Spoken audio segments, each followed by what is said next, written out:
जीवन होली के उत्सव के समान है। कभी वो स्वयं रंग बदलती प्रतीत होती है और कभी हमारे अस्तित्व को नए रंगों से भर देती है। सुप्रभात, मैं हूं प्रतिबिंब शर्मा आपके साथ। सबसे पहले नजर मुख्य गतिविधियों पर। मिडिल ईस्ट में बढ़ते संघर्ष के बीच भारत ने स्थापित किया विशेष नियंत्रण कक्ष। सुबह 9 बजे से रात 9 बजे तक होगा संचालित।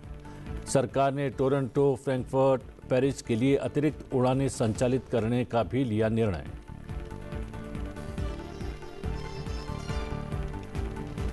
फिनलैंड के राष्ट्रपति अलेक्जेंडर स्टब भारत की राजकीय यात्रा पर 11वें रायसीना डायलॉग में होंगे मुख्य अतिथि और की नोट स्पीकर। प्रधानमंत्री मोदी और राष्ट्रपति स्टब द्विपक्षीय सहयोग और वैश्विक मुद्दों पर करेंगे चर्चा। स्टब राष्ट्रपति द्रौपदी मुर्मू, उपराष्ट्रपति और विदेश मंत्री से भी करेंगे मुलाकात।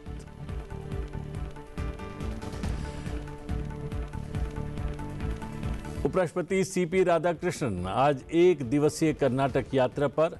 श्री वीरभद्रेश्वर मंदिर में आयोजित राज गोपुरम कलशारोहण तथा महाकुंभाभिषेक समारोह में बतौर मुख्य अतिथि होंगे सम्मिलित। राज्यसभा की 37 सीटों के चुनाव के लिए नामांकन का आज अंतिम दिन। 16 मार्च को होगा मतदान। भाजपा ने महाराष्ट्र के राज्यसभा उम्मीदवारों की सूची जारी की। विनोद तावड़े और रामदास आठवले सहित 4 उम्मीदवार घोषित। बिहार, असम, छत्तीसगढ़, हरियाणा, ओडिशा और पश्चिम बंगाल से उम्मीदवारों की सूची भी जारी।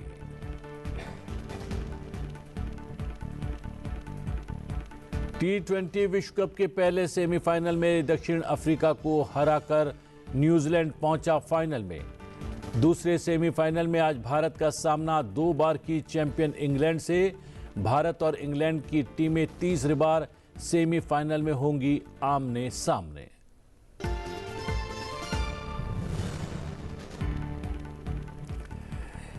देश के 10 राज्यों में राज्यसभा की 37 सीटों के लिए होने वाले चुनाव के अंतर्गत नामांकन पत्र दाखिल करने की प्रक्रिया आज समाप्त हो जाएगी। इन सीटों में छत्तीसगढ़ की 2 सीटें भी सम्मिलित हैं। चुनाव कार्यक्रम के अनुसार दाखिल किए गए नामांकन पत्रों की जांच 6 मार्च को की जाएगी। इसके बाद उम्मीदवार 9 मार्च तक अपना नाम वापस ले सकेंगे। इन सीटों के लिए मतदान 16 मार्च को होगा।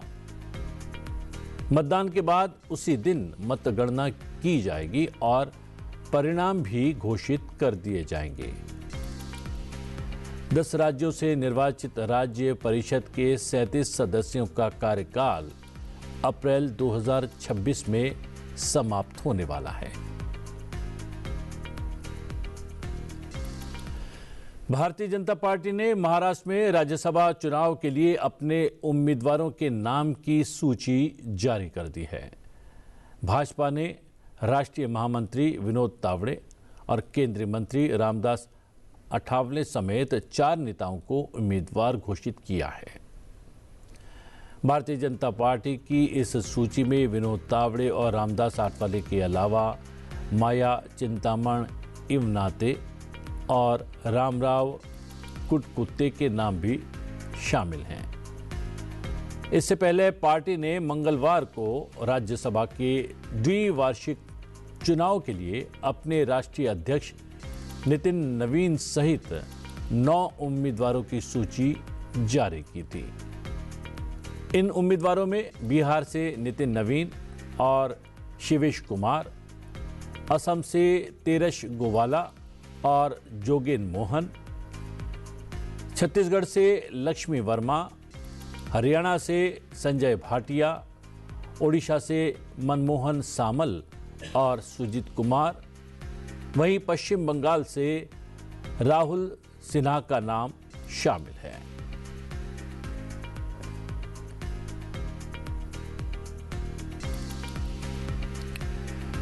मिडिल ईस्ट में बढ़ते संघर्ष के बीच भारत ने अपने नागरिकों की मदद के लिए नई दिल्ली में एक विशेष नियंत्रण कक्ष स्थापित किया है।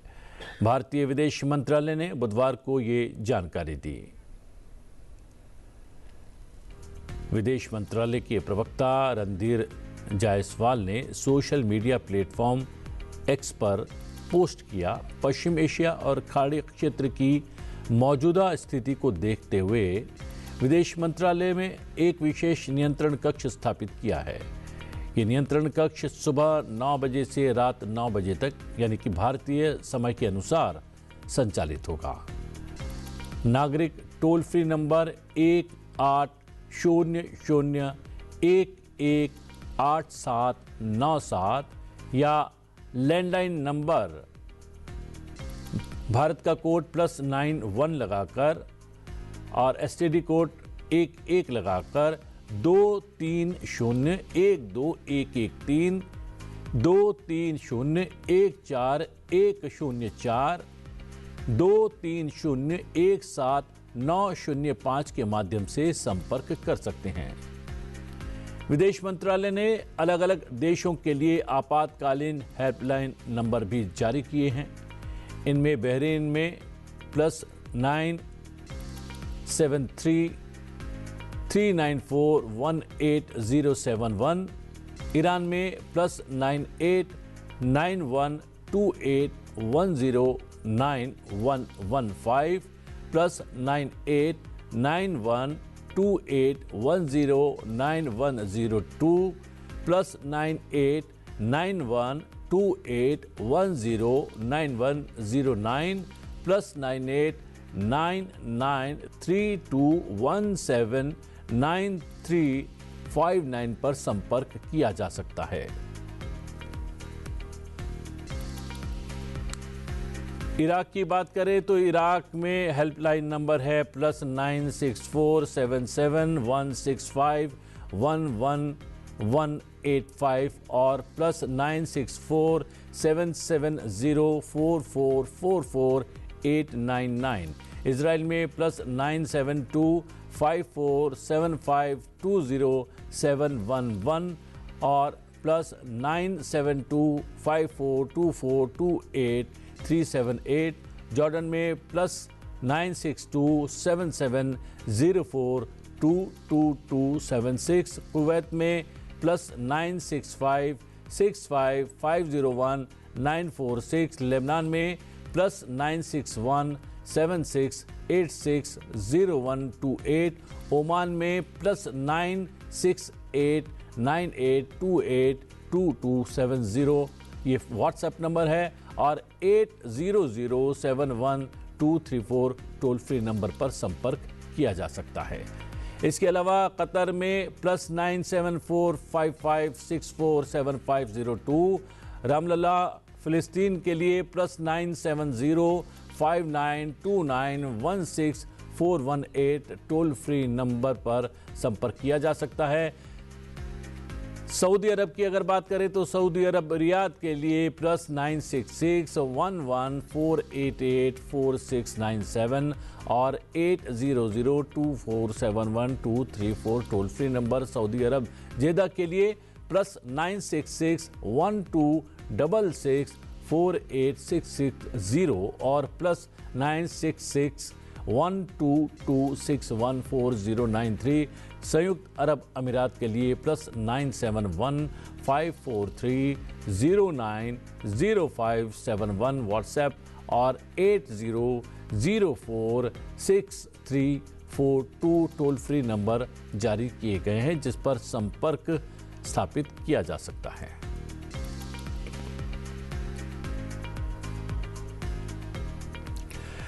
पश्चिम एशिया में जारी संघर्ष और यात्रियों की भारी मांग के कारण टोरंटो, फ्रैंकफर्ट और पेरिस के लिए अतिरिक्त उड़ानें संचालित करने की घोषणा की गई है। ये निर्णय फंसे हुए यात्रियों की सहायता करने, वैकल्पिक मार्ग अपनाने और सुरक्षित घर वापसी सुनिश्चित करने के लिए लिया गया है। एयर इंडिया की किफ़ायती सेवा वाली अनुषंगी कंपनी एयर इंडिया एक्सप्रेस ने भी कहा है कि मस्कट के लिए उसकी विमान सेवाएं जारी रहेंगी। इसके साथ ही मस्कट से दिल्ली और मुंबई के बीच अतिरिक्त उड़ानें भी शुरू की जाएंगी। आज से 11 मार्च के बीच दिल्ली और टोरंटो के मध्य 3 अतिरिक्त उड़ानें संचालित की जाएंगी। इसके अलावा 7 से 10 मार्च के बीच दिल्ली फ्रैंकफर्ट मार्ग पर 3 और दिल्ली पेरिस मार्ग पर 1 अतिरिक्त उड़ान जोड़ी जाएगी। इन अतिरिक्त सेवाओं से यात्रियों को दिल्ली के माध्यम से एयर इंडिया के व्यापक घरेलू और दक्षिण पूर्व एशिया नेटवर्क से जुड़ने के बेहतर विकल्प मिलेंगे। एयर इंडिया ने कहा है कि वो स्थिति का बारीकी से आकलन करना जारी रखेगी और 11 मार्च के बाद भी आवश्यकता अनुसार अतिरिक्त उड़ानें जोड़ सकती है। इसके अलावा कंपनी 7 मार्च तक रास अल खैमाह से दिल्ली, कोची और मुंबई के लिए विशेष उड़ानें भी संचालित कर रही है। आपका नाम एक बार मेरा नाम शाहीन सुल्ताना के लौटे हैं आप ये बता दीजिए। हम जो है जद्दा एयरपोर्ट, अच्छा, तो वहाँ पे ऐसा कुछ भी नहीं था, सबसे बढ़िया। आप किसी यात्रा पे गए थे? जी जी जी जी जी यात्रा के बारे में बता दीजिए। जी, हम उस पे गए थे उम्रा पे गए थे। वहाँ कोई ऐसी तकलीफ नहीं थी, सब अच्छा था, बेस्ट, बढ़िया। Little worries, but I know the Indian official and we are very proud to be an Indian। और हमें बहुत अच्छा लगता है कि हमारी गवर्नमेंट जो है सबका साथ देती है, ठीक है, और सारे लोगों का ख्याल रखती है। एंड वी कैन सी कि कई मतलब कंट्रीज की फ्लाइट कैंसिल हो रही थी, बट इंडियन गवर्नमेंट का जो सपोर्ट रहा है यहाँ के लोगों के लिए, so we thankful to Indian government and Modi ji also. मैं दुबई से अहमदाबाद आया हूँ। एक्चुअली मेरा पहली तारीख का रिटर्न था 1 मार्च का, अभी वो कैंसिल होके 2 तारीख को वो भी कैंसिल हुआ, 3 तारीख का भी कैंसिल हुआ, फिर एयर अरेबिया में था 4 तारीख का, वो भी कैंसिल हुआ। अभी जो सिचुएशन है, जो कल उधर हुआ है, उसके बाद सिचुएशन बहुत खराब थी। उसके बाद भी आज सुबह को फ्लाइट मॉर्निंग में एमिरेट्स का चालू हो गया था। कल जो हुआ उसके बाद हम पूरी पब्लिक डर गई थी, हम खुद डर के आए। अभी भी हम ऊपर जा रहे थे, नीचे कुछ डरने का मौसम था ही। मेरा नाम एच शेखावत है। जो मीडिया में दिखा रहे हैं वैसे हालात तो नहीं है, थोड़ा बहुत हुआ है ज़रूर। अभी कल आज सुबह ही वहाँ पे ड्रोन अटैक हुआ है अमेरिकन एम्बेसी के ऊपर, बट सॉरी कल रात को हुआ और उसको इंटरसेप्ट करके और उसको डिस्ट्रॉय कर दिया। कोई डैमेज नहीं हुआ, कोई नुकसान नहीं हुआ, किसी तरह की कोई डिस्टर्बेंस भी नहीं है वहाँ पे। मैं आया हूँ दुबई से, मैं दुबई गया था काम की वजह से। अच्छा। और सिचुएशन थोड़ी सी टेंस है अभी, क्योंकि yesterday there was a drone attack on the US consulate near to the Burjuman area। या कुछ सुना देखा आपने कुछ? हाँ, आवाज़ तो आई थी बहुत ज़ोर से और ब्लास्ट तो हुआ ही था। डर था मन में, मतलब हाँ, मतलब रात में तो 11 सवा 11 की बात है, तो डर तो डेफिनेटली था। अभी हमारा रिटर्न तो स्पाइसजेट से हुआ है। हम फुजेरा से आए क्योंकि दुबई से और शारजा से बार बार अबू धाबी से फ्लाइट कैंसिल हो रही थी। हमने 2-3 फ्लाइटें बुक करी थी, वो भी कैंसिल हो गई। तो thanks to SpiceJet, thanks to Indian government, they are helping us coming back. केंद्रीय माध्यमिक शिक्षा बोर्ड ने पश्चिम एशिया के कुछ देशों में 5 और 6 मार्च 2026 को होने वाली कक्षा 10 और 12 की बोर्ड परीक्षाएं स्थगित कर दी हैं। यह निर्णय मौजूदा हालात को देखते हुए छात्रों की सुरक्षा को ध्यान में रखते हुए लिया गया है। सीबीएसई ने आधिकारिक सर्कुलर में कहा है कि मध्य पूर्व के कुछ देशों Bahrain, Iran, Kuwait, Oman, Qatar, Saudi Arab और संयुक्त अरब अमीरात में मौजूदा स्थिति की समीक्षा के बाद कक्षा 10 और 12 की 5 और 6 मार्च 2026 को निर्धारित परीक्षाओं को स्थगित करने का निर्णय लिया है। नई परीक्षा तिथियों की घोषणा जल्द ही की जाएगी। बोर्ड ने यह भी कहा है कि आज एक बार फिर से हालात की समीक्षा की जाएगी और 7 मार्च से आगे होने वाली परीक्षाओं के बारे में उचित निर्णय लिया जाएगा।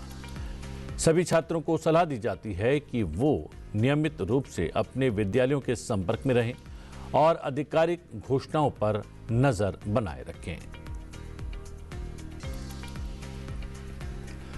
फिनलैंड के राष्ट्रपति अलेक्जेंडर स्टब 7 मार्च तक भारत की राजकीय यात्रा पर हैं। उनके साथ मंत्रियों, वरिष्ठ अधिकारियों और व्यापारिक नेताओं का एक उच्च स्तरीय प्रतिनिधि मंडल भी शामिल है।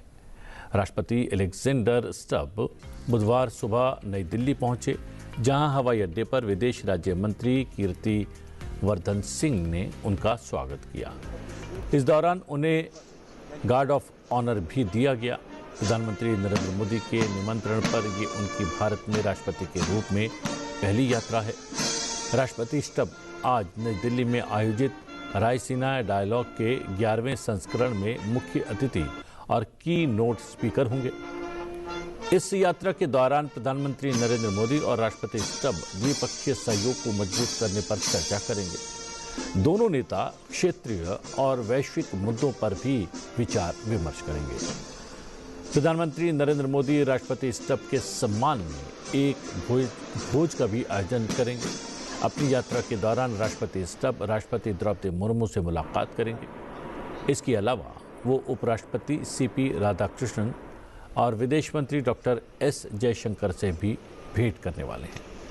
इसके बाद वो मुंबई जाएंगे, जहां वो महाराष्ट्र के राज्यपाल और मुख्यमंत्री से मुलाकात करेंगे।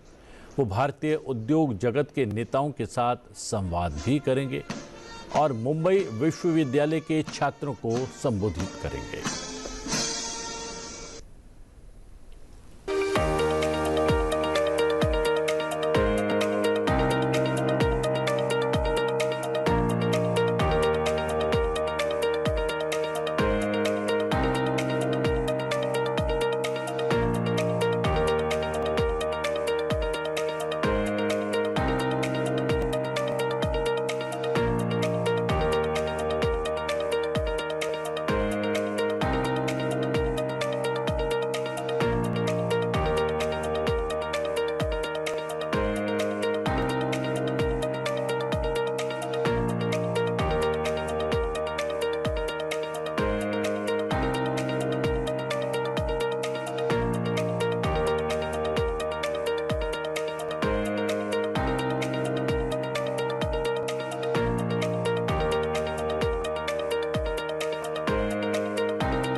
उपराष्ट्रपति सीपी राधाकृष्णन आज कर्नाटक की एक दिवसीय यात्रा पर रहेंगे। अपनी इस यात्रा के दौरान आज उपराष्ट्रपति बेलगावी जिले के यदूर स्थित श्री वीरभद्रेश्वर मंदिर में आयोजित राज गोपुरम कलशारोहण तथा महाकुंभाभिषेक समारोह में मुख्य अतिथि के रूप में सम्मिलित होंगे।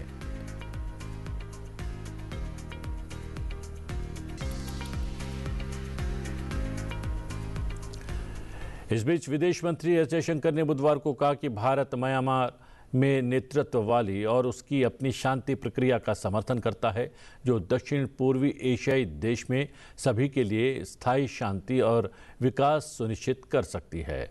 विदेश मंत्री ने म्यांमार के साथ अपने संबंधों के महत्व पर भी प्रकाश डाला। उन्होंने कहा कि ये दक्षिण पूर्वी एशियाई देश भारत की 3 प्रमुख विदेश नीतियों की प्राथमिकताओं के संगम पर स्थित है, जिनमें पड़ोसी पहले, एक्ट ईस्ट और महासागर नीति शामिल है। म्यांमार भारत के रणनीतिक पड़ोसियों में से एक है और ये उग्रवाद प्रभावित नागालैंड और मणिपुर समेत पूर्वोत्तर के कई राज्यों के साथ करीब 1640 किलोमीटर लंबी सीमा साझा करता है। 1 फरवरी 2021 को सेना द्वारा तख्ता पलट करके सत्ता हथियाने के बाद से देश में व्यापक हिंसक प्रदर्शन हो रहे हैं। सेना समर्थित पार्टी ने म्यांमार के हालिया आम चुनाव में जीत हासिल की। विदेश मंत्री एस जयशंकर यांगून के मध्य में स्थित सर सोबे कमान साहित्यिक केंद्र भवन के उद्घाटन समारोह को वर्चुअल माध्यम से संबोधित कर रहे थे। इस भवन का निर्माण भारत की सहायता से किया गया है।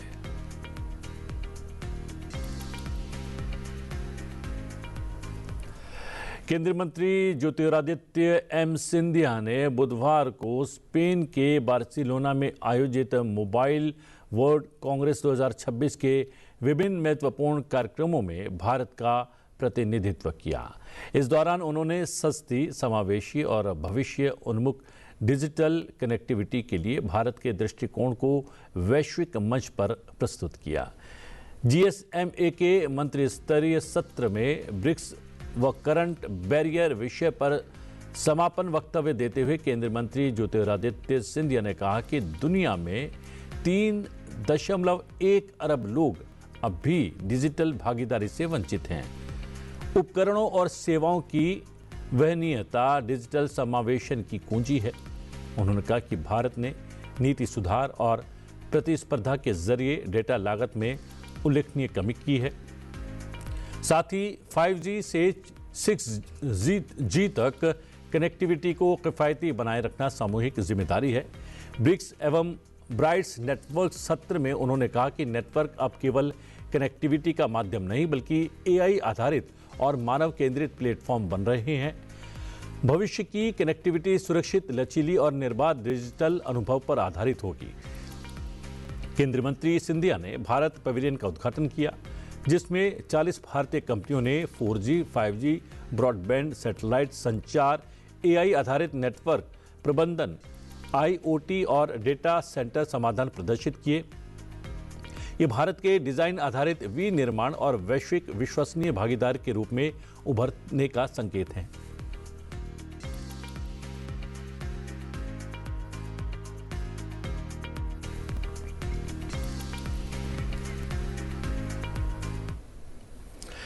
नेपाल में आज हो रहे आम चुनाव को देश की राजनीति के लिए बेहद अहम माना जा रहा है। 165 सीटों पर फर्स्ट पोस्ट द पोस्ट प्रणाली के तहत मतदान हो रहा है, जिनके नतीजे मतपेटियां इकट्ठा होने के 24 घंटे के भीतर घोषित किए जाने की संभावना है। वहीं अनुपातिक प्रतिनिधित्व यानी PR प्रणाली के तहत तय होने वाली 110 सीटों की मतगणना में 2 से 3 दिन लग सकते हैं। इस चुनाव में पुराने दिग्गज नेताओं और नए उभरते चेहरों के बीच कड़ा मुकाबला देखने को मिल रहा है। पूर्व प्रधानमंत्री और KP शर्मा ओली एक बार फिर सत्ता में वापसी की कोशिश में हैं। दूसरी ओर गगन थापा भ्रष्टाचार पर अंकुश और रोजगार सृजन को प्रमुख मुद्दा बनाकर मैदान में हैं। देश के 7 प्रांत कोशी, मधेश, बागमती, गंडकी, लुम्बिनी, कर्णाली और सुदूर पश्चिम में मतदान जारी है। चुनावी मैदान में कई बड़े दल आमने सामने हैं। प्रमुख पार्टियों में राष्ट्रीय स्वतंत्र party, Nepali Congress, communist party of Nepal, Nepal communist party, राष्ट्रीय प्रजातंत्र पार्टी, जनता समाजवादी पार्टी, नेपाल जनमत पार्टी और यूनिफाइड नेशनल पार्टी शामिल हैं। इनके अलावा कई छोटे दल और निर्दलीय उम्मीदवार भी अपनी किस्मत आजमा रहे हैं। चुनाव परिणाम तय करेंगे कि देश की सत्ता की बागडोर किसके हाथ में जाएगी और आने वाले वर्षों में नेपाल की राजनीतिक दिशा क्या होगी। ICC T20 विश्व कप 2026 में आज दूसरा सेमीफाइनल मैच खेला जाना है। आज टीम इंडिया का सामना T20 विश्व कप 2026 के दूसरे सेमीफाइनल में 2 बार की विजेता इंग्लैंड से होगा।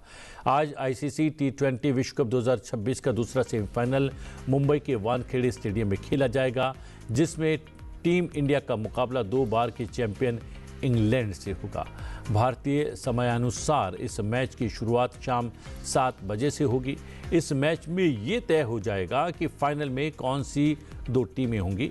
न्यूजीलैंड ने पहले सेमीफाइनल में दक्षिण अफ्रीका को 9 विकेट से हराकर फाइनल में जगह बना ली है। अब भारत और इंग्लैंड की टीमें दूसरे सेमीफाइनल में आमने सामने होंगी। T20 विश्व कप में ये तीसरी बार होगा जब भारत और इंग्लैंड की टीमें सेमीफाइनल में भिड़ रही हैं। पिछले 2 विश्व कप में इन दोनों टीमों के बीच हुए सेमीफाइनल मुकाबले में जो टीम जीती उसने फाइनल का खिताब भी जीता है।